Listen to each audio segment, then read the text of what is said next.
నమస్కారం ETV news కు స్వాగతం. ముందుగా ప్రధాన అంశాలు. వందే భారత్ స్లీపర్ కోచ్ ఆవిష్కరణ, మరికొన్ని నెలల్లో అందుబాటులోకి సేవలు.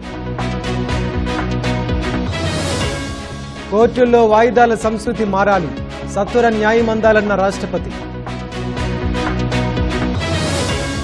ఆగస్టులో 1,75,000 కోట్ల జీఎస్టీ వసూళ్లు, గతేడాదితో పోలిస్తే 10% వృద్ధి. సొరంగంలో 6 బందీల హత్య, హమాస్పై మండిపడ్డ ఇజ్రాయెల్. యుఏఈలో వీసా క్షమాభిక్ష కార్యక్రమం 2 నెలల పాటు అమలు. శివాజీ విగ్రహం కూలిన ఘటనపై ఆందోళన, మోదీపై ఉద్ధవ్ ఠాక్రే విమర్శలు. ఉత్తరప్రదేశ్లో ఆగని తోడేళ్ల దాడులు, 9 ఏళ్ల బాలుడు, మరొకరికి గాయాలు.